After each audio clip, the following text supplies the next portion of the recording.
So for my visual learners out there, I just thought I would write on the whiteboard the sort of by way of review, some of the things I was talking about in my letter to the Church of Smyrna and Pergamum, and how we're sort of combining these two letters together because they both talk about Satan being present and about people dying. So we look at the meaning of what these cities, the names of these cities mean. And of course, we're not talking about the literal city of Smyrna or the literal city of Pergamum. And we also know that these letters are prophetic. They're written to prophetic churches during the end times. They're written specifically to all those people who have the opportunity to be firstborn among the sons of Israel, the 12 times 12,000, 144,000. So the name Smyrna actually comes from the Greek word for myrrh. And myrrh is a component of incense, which is used at the time of prayer on the altar of incense in the scripture. Myrrh also is a part of the perfumes that people would use in embalming or wrapping a dead body. And it's a high value item. It's the perfume that the woman came to Jesus and broke open this alabaster box of perfume. It's a high value item, and that speaks to us of people who are going to be martyrs who will show up under the altar of incense in heaven. Their death is precious. It's a high value item. And this letter to the Church of Smyrna also speaks of 10 days of tribulation. And here we're not talking about the tribulation, because that isn't a thing in Scripture. There is no 7 years of tribulation. There are times of tribulation, and tribulation is persecution. It's not wrath. Wrath is a whole different thing altogether. So when the Lord is speaking to the people who are a part of this group who are going to undergo this 10 days of tribulation, he's talking about persecution. And of course, it's the harlot who is going to be persecuting these people. Pergamum is the name of the city where Satan is going to have a seat there. He's going to dwell in this city. And we're talking about a symbolic way that he dwells in Pergamum. The name Pergamum actually means a tower or a fortress. So if we make connections here, spiritually speaking or scripturally speaking, the very first tower that we read about in the Bible, of course, is in Babel, the Tower of Babel. And the city of Pergamum itself, the actual city, was up on a high hill. It was a very defensible fortress. So Babel also has to do with Mystery Babylon, or the harlot. Okay, so that's a connection that we could make there as well. So there is something about the harlot that Satan is going to have a particular place in this city. This is going to be an actual place where Satan dwells, where he has a seat. It's not a general location. This is an actual location where he will be present. And there is one other city that is a fortress city that we know is going to be involved during the last days, and that's Jerusalem. Remember, King David wanted to acquire Jerusalem. It was called Jebus at the time. And it was up on a high point, and it was well fortified and virtually impregnable, but David managed to conquer it, and so it became his city. And that's why it's called the City of David, because it belongs to him. It was his personal possession. Jerusalem is also a fortress or a tower city. Okay, so we can make a connection here between Pergamum, Babel, the harlot, and Jerusalem. Okay, we read in the letter to the Church of Pergamum that Antipas is martyred there. Jesus calls him his faithful witness, Antipas. And again, we're going with the meaning of these names. And this is where Antipas gets a little strange, because it can mean both like the Father And this is the this is the part of the word that means father, or it can mean against the father. Okay, so this is someone who is either like their father or they're against their father or a father. And it also has to do with the seventh, I'll call it degree, initiation of Mithra worship. Okay, the mysteries of Mithra.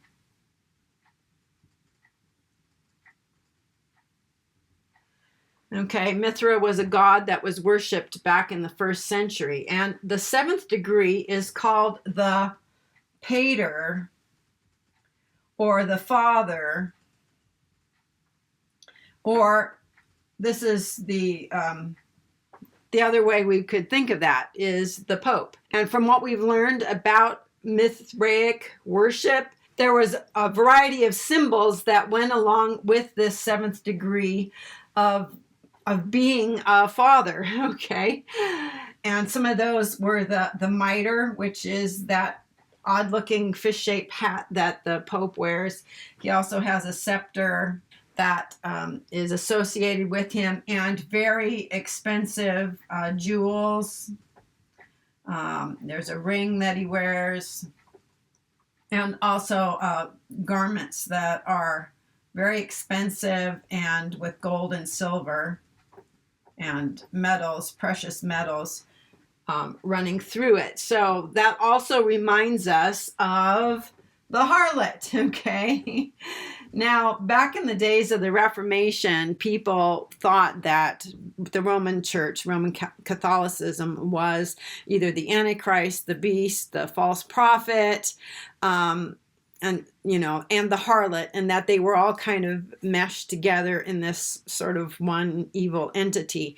Well, the Pope, or Catholicism, is actually associated with the harlot. Okay, it's with the harlot. The Pope is not the false prophet. The Pope is not the Antichrist. I know Martin Luther and different ones might have said that the Pope was the Antichrist, but he's not. He is a part of the harlot Babylonian system. Okay, and you can see how all these connections sort of get made with the letter to the church of Pergamum and Smyrna and this person Antipas. Now, in the 1st century, there is a tradition that there was a guy named Antipas, a real guy, who was actually killed. He was the bishop of Pergamum, I think, and he was actually killed. He was a martyr. But the letters to the 7 churches are not history. And even though historically this guy may have died, he is a type of a future martyr, of a future somebody among the 144,000 who is going to be martyred. Now, in the very 1st century, the very first martyr, of course, was Stephen. And we know that Stephen was martyred in Jerusalem. Okay, so there's a connection there. Stephen's name actually means the victor's crown. It's a Stephanos. It's the victor's crown. You won the race at the Olympics, you would be given the Stephanos, the victor's crown. And the people who are killed among the 144,000 candidates, any of those who are killed during that 10 days of persecution are told they will get the Stephanos, the victor's crown, because they overcome. Right? That's the big deal. In the letters to the 7 churches, they all have to overcome. Who do they have to overcome? They have to overcome the harlot, the influence of the harlot, the Nicolaitans, which are the clergy laity distinction. They have to get past that. They can't allow the state church or even the governmental or non-governmental organizations who are associated with the harlot or Mystery Babylon system. They cannot allow that to infiltrate their or influence their worship, their assembly, their own hearts. And I've talked about all of this stuff in some of my previous videos on the letters to the 7 churches. So Stephen was the very first martyr in the 1st century, and when he was killed, a great persecution began immediately after that. And the believers scattered from Jerusalem until finally the only believers who were left there were pretty much the apostles who stayed there. This is in the book of Acts, and it should be right around chapters 7 to 9, something like that. In what way is Antipas a faithful servant, okay, a faithful martyr? Well, he is someone who follows the Father. He's like his heavenly Father, okay? He is against the earthly father, that is the prince of this world, and the Jews who say they're Jews but aren't really Jews, have as their father the devil. Okay, and so Antipas is against anyone who has their father as the devil. Also, he's probably, this person is someone who is against the pater father, Pope, Mithra, symbolic, harlot, Catholicism thing. So I know that a lot of people go along with the idea that either the letters to the seven churches had actual application for the first century churches, but I believe that the first century churches actually were entrusted with the book of Revelation. Remember in chapter 1, it says, "Blessed are those who guard the testimony. Blessed are those who read and who keep the words that are in this book." That word keep actually means to guard. So they would have read this book, Revelation, and they would have understood that this is not pertaining to them particularly. There may be a couple of things, but remember, Jesus said he's coming. He's coming for everybody.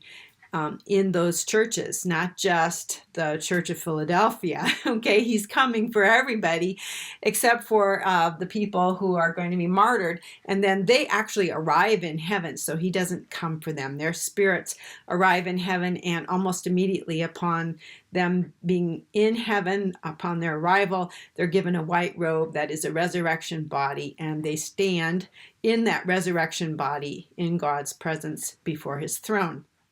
That's in Revelation 7. So the letters to the seven churches are prophetic about end time things, and they make the most sense when we view them as being prophetic, not when we view them as history.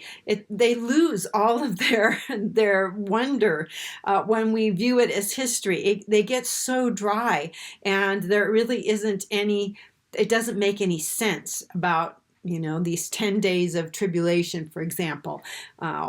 People will say, oh, well, the 10 days equals the 10 years of persecution under Domitian or something like that. And, okay, that may have happened, but we're not doing days to years conversion in the book of Revelation. All times are literal. So we're talking about a literal 10 days here that is going to happen. So this is the connection. One of the connections between Smyrna and Pergamum is there is someone who's going to die, and it may actually set in motion, just like at the time of Stephen, this persecution that's going to be happening for believers, both Jew and Gentile, both those among the 144,000. Not all of them. A few of them will die, but not all of them. And also just people from every tribe, tongue, people, and nation. And they're the ones that were kind of left behind, and some of them weren't even saved. But the ones that were left behind, they're people who knew the Lord, but they didn't walk with the Lord. This world was just too enticing, and they just would rather, go to work, make a living, watch TV, play video games, whatever. There was a lot of things that were more important to them than following after the Lord. All right, so the other connection, of course, is the Father connection, which you can either be like your Father in heaven, or you can be against your earthly father. And that is, Jesus said, if you don't hate your father, your mother, your wife, your children, and so on, you don't have a place in the kingdom. And he's not talking about, literally hating them and all of that. But in comparison to your desire and love for the Lord, you're willing to... you would rather have peace with God than have some kind of an artificial agreement or peace with your family members and so on. And then there's this very interesting seventh degree initiation into the mysteries of Mithra. And, I'd encourage you to go ahead and do a little research on Mithra and the mysteries of Mithra and Mithraic traditions. And I think you'll find that there is a lot that goes along with things that got brought into or became what we know of as the Catholic Church and the doctrines that are in Catholicism, and particularly with regard to the Pope. And we know the Pope is part of this whole harlot system. We know that Satan is using individuals, men and women, okay, even though the Pope is a part of the harlot thing, doesn't mean he's a girl, and you don't have to be a woman to be a part of the harlot, just like you don't have to be a man to be a part of the 144,000 of Israel. And actually, the word that says they are virgins, virginity is never applied to a man in Scripture, okay, ever. Virgins always refer to women. So technically, these people who are virgins, if we wanted to not treat it symbolically, we would say they're young women, okay, not men. They're never referred to as virgins. So this word virgin only ever refers to, number one, young women. And we know the 144,000 are not just a group of young women.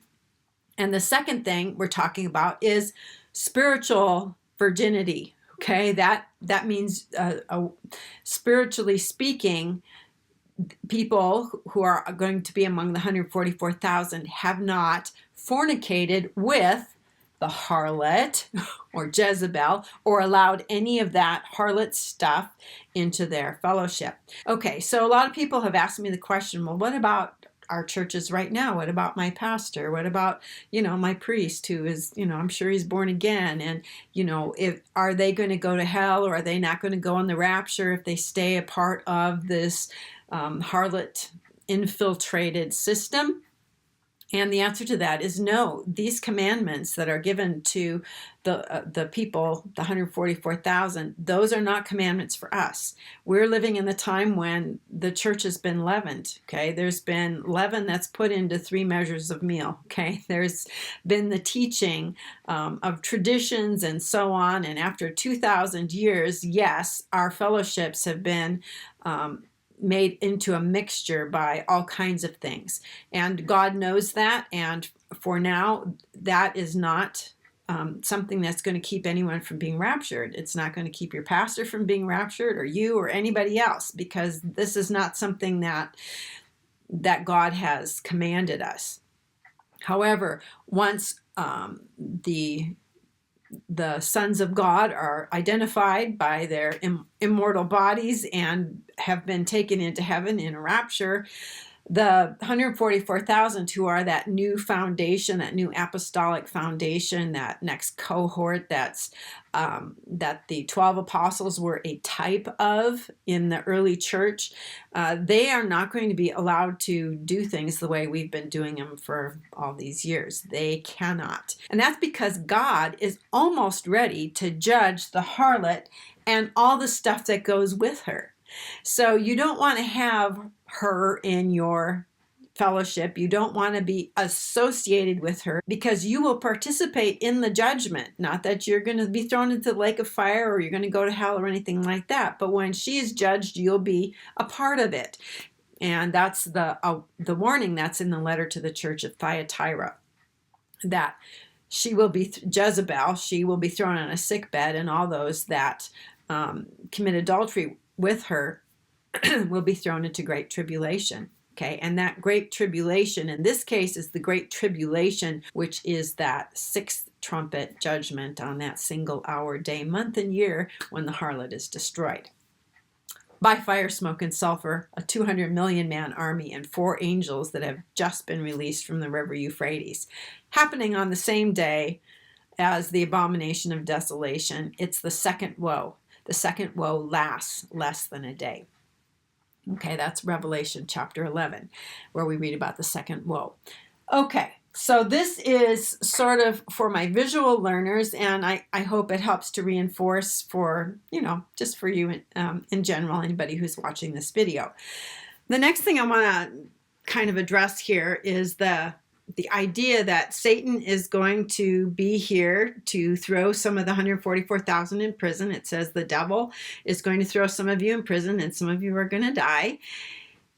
And it's in that same passage in the letter to the church of Smyrna where we read about Jews who say they are Jews but aren't. They're of the synagogue of Satan.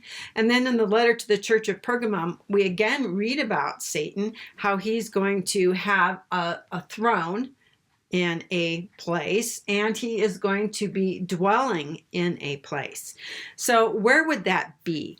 And my suggestion is that it's going to be in Pergamum, okay, symbolic Pergamum, okay, which is the tower or the fortress where Satan is going to bring that Tower of Babel thing, and it's going to be in Jerusalem.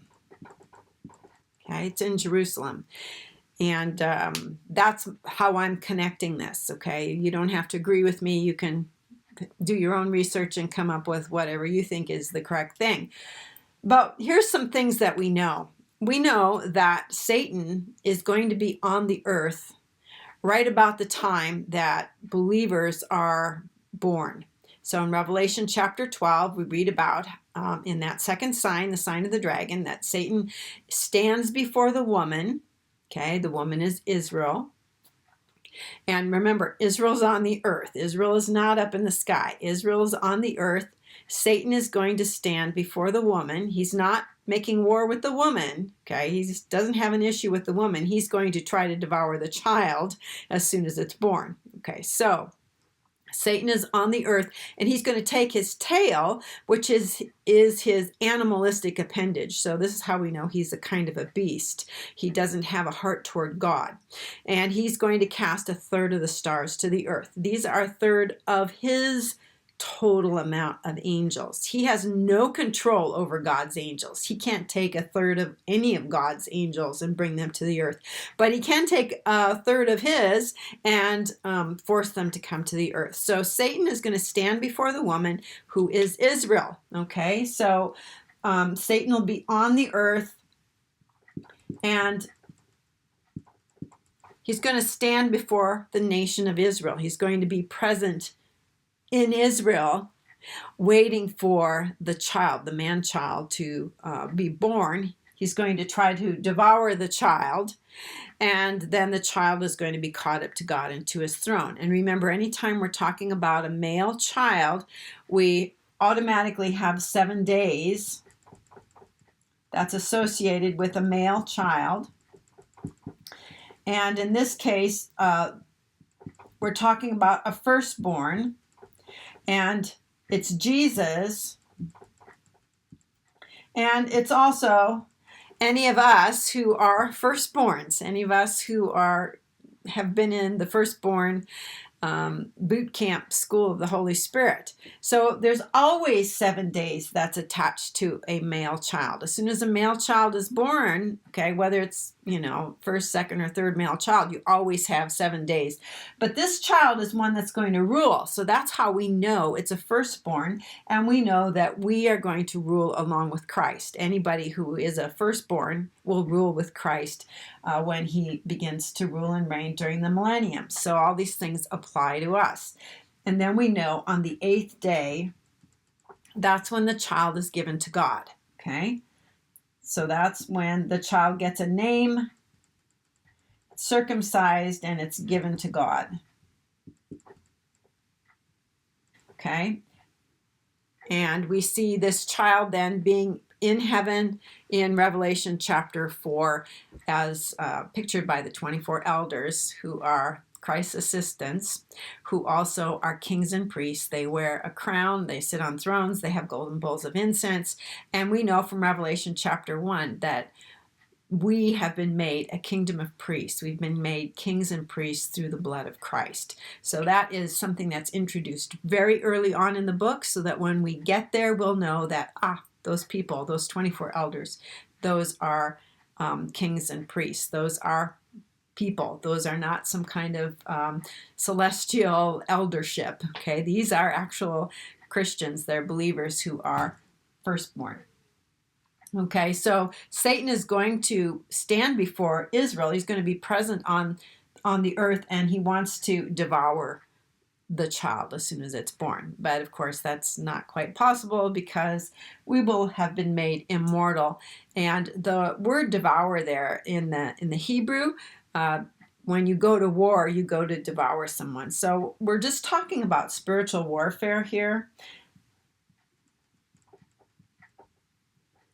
Okay, we're just talking spiritual warfare.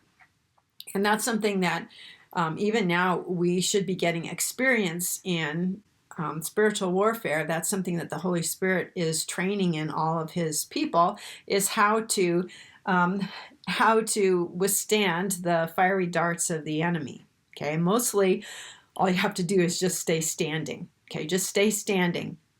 That's what it says in Ephesians, I think, chapter 5. All right, so we know Satan will be on earth. He'll be probably in Israel. And remember, Israel, the woman is in travail, and that means there's a war or an invasion in Israel at the time. And Satan is not the one that's instigating that war, okay? He is before the woman, but he is focused right here. And we know that God is going to initiate a war. That's the Gog-Magog war. He's the one who's going to put the hook in the jaw for Gog to come down with his alliance of nations to invade Israel. Okay, and I'm expecting this to happen next year, probably next fall in 2023. Okay. So Satan is going to be on earth in Israel. Now, if you're in Israel and you're Satan, where are you going to set up your earthly throne? Well, it'll be in Jerusalem. Okay, so that to me is the logical place where Satan will set up his organization. And remember, he is there are two different ways that Satan rules. Okay, he rules through people right now. He has to have people that he can influence or infiltrate or guide or suggest to or control or whatever. People have to agree to that. They have to say yes to that before he can do that. But Satan uses people and institutions and systems and so on. And that's all a part of the harlot stuff, okay? The harlot is about institutions and people that can be controlled. And that is kind of how Satan does things right now. That's how he's been doing it really since the Garden of Eden. He had to gain the earth through tempting or deceiving Eve and, causing the fall of man. And that's basically how the harlot thing works. Okay. But there's coming a day when the seed of the serpent, okay, who is, in this case, it's the Antichrist person. It's basically what we would call the son of Satan. It's the adopted false son of Satan, who is Apollyon. Okay. That's his name in Revelation chapter 9. He is the king of the angels of the bottomless pit. He is the chief bad guy. He is so bad. He's been bound in chains in the pit since, for thousands of years. And according to Jude, they are released at the time of the end. And Apollyon is the spirit entity that is going to indwell the beast, the seventh king, who's going to die and come back from the dead. And it's not that Satan raises the beast from the dead, okay? Because we remember Jesus has the keys to death and Hades. Jesus is the one who controls who comes and goes from everywhere, whether it's believers going into heaven or it's entities coming out of the pit or it's people who've died and gone to Sheol, rising from out of Sheol. He's the one who opens the doors for all of this stuff. So if there's a door open in Sheol, in the place of the dead, which in Revelation, the sea is a symbol of the place of the dead, and the beast will rise from the sea of death. When Satan sees after he's been cast to the earth permanently, when he sees his son rise from the dead, Satan will give all of his power, his throne, and his authority to the beast. Right now, Satan rules through the harlot, through people. The harlot is going to be destroyed at the same time the abomination of desolation happens, at the same time that the beast is basically going into the temple proclaiming that he's God. The Antichrist is going to go in and declare that he is the one, you know. And at that point in time, the harlot is going to be done with, and Satan isn't going to be ruling that way. In fact, Satan is going to give his rule to his false son. Okay, so it's the beast who will rule. And he will rule with Satan's power and with Satan's authority. And he'll have Satan's throne.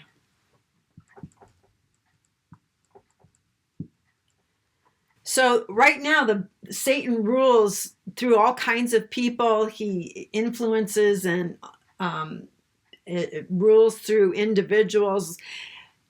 And there'll come a time, I think, when he will actually indwell possibly, the Pope or some person who's going to be living in Jerusalem and dwelling in this symbolic city of Pergamum, and kind of calling the shots. He's going to be here calling the shots from his seat, from his throne in this city, because he's going to be on earth with a third of his angels. And that's around the same time that we're going to be transformed from mortal to immortal. And it's around the same time that the 144,000 are going to be sealed.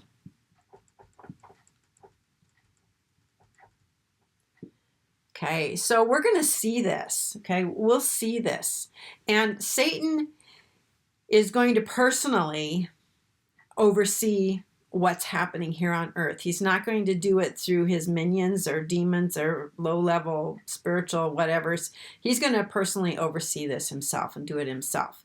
He still has access to heaven at this time. It's not until after that war in heaven happens that he's cast out permanently. So he is able to come and go between earth and heaven. But he's going to be here actually spending some extended periods of time in Jerusalem working through, and here's where I think it gets kind of interesting. It's not in my notes, but there's going to be an agreement with death. Okay, Israel will have a covenant that they make. That's going to make, from their vantage point, it's going to be something that keeps them safe. And really, it's a deal with the devil is what they're doing. They're going to make some kind of agreement that when the overwhelming scourge, that is persecution, happens, that they're not going to be involved in that. They're not going to be a part of that. It's not going to hurt them. They're going to be fine.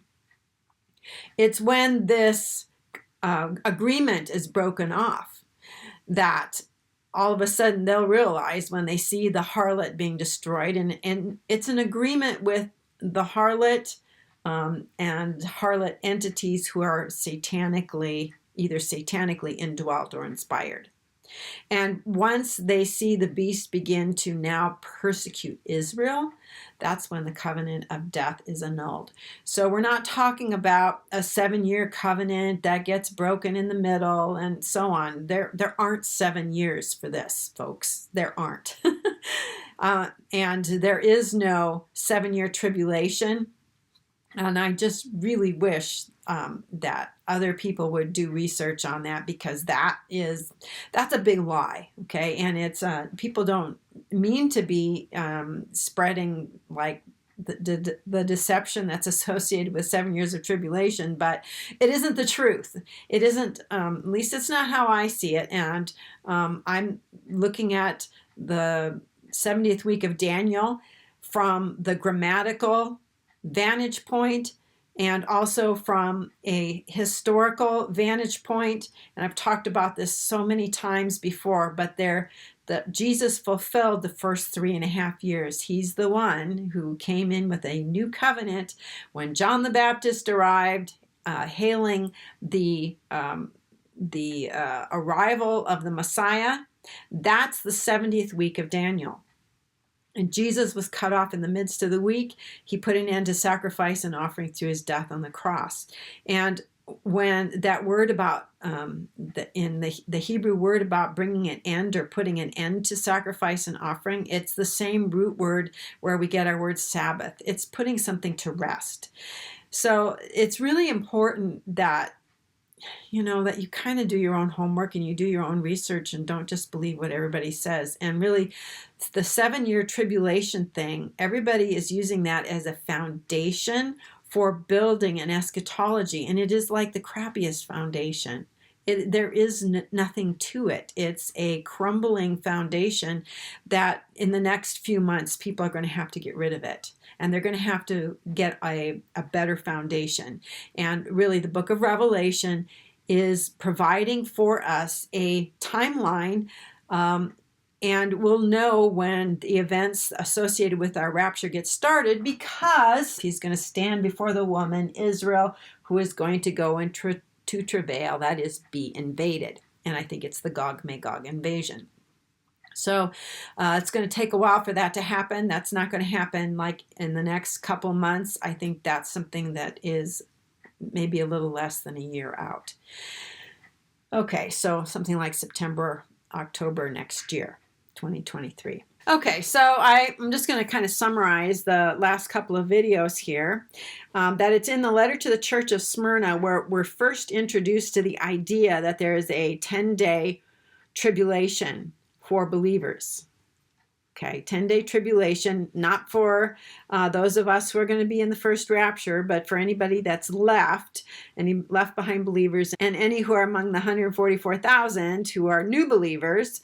Some of them are going to be killed or imprisoned in a 10 days of persecution.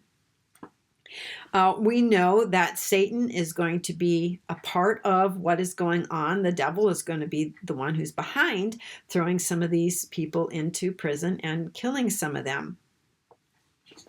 Revelation 12 tells us that Satan will be on the earth, that he is going to bring 1/3 of his angels, his messengers, to the earth, and he's going to stand before the woman. The woman is Israel, and there is a strong indication that Pergamum is going to be symbolically representing the city of Jerusalem. So what we read happening in the letter to the Church of Pergamum is going to apply to those of the 144,000 candidates who are living in Jerusalem at that time. We're going to go into more detail in the letter to the Church of Pergamum because there are some things in that letter that I haven't covered. I mean, there's a lot here. And like I said in my last video, I am just skimming across the surface here. I am not digging deep, deep, deep, deep. I'm skimming across the surface. It's like a stone skipping over the top, and I'm touching on things that that if any of you were to take a deep dive into, you would find that there is more treasure buried there than I've dug out. And sometimes I feel like I'm kind of all alone in this study in Revelation when it comes to other watchmen and watchwomen that are kind of looking at all kinds of other things. And I really appreciate my subs who take me seriously and are willing to look at some of the things I'm sharing, even though I may not always be 100% correct on everything. At least I give you food for thought that's a little different. And I'm not different just to be different, because I'm not that way. I'm actually kind of a traditional person. But if I come across something that doesn't make sense to me, or there is no scriptural basis for it, I'm happy to throw it away and go with something that actually is scriptural. There is a strong indication too that the Pope, the Father, the one who's attached to the Mithra worship, the 7 degrees of Mithra initiation, the Pope with his mitre and scepter and jeweled garments, who is going to have a seat in the city and work in conjunction with Jews of the synagogue of Satan, working together to kill true Christians. So I think that is a distinct possibility. I think people would suggest that that's something that's probably going to happen anyway, apart from anything that I'm sharing here. But I think it's interesting that we can actually find that actually is here in the letter to the church of Pergamum. It's not in the letter to the church of Thyatira, which is the one that people associate with the Catholic Church. It's right here in the letter to the church of Pergamum. So let me know what you think about this. I hope you'll give me a like. That helps to increase the spread of these videos. I hope you'll share with somebody else and leave a comment. Till the next video, I pray you have a very, very blessed day.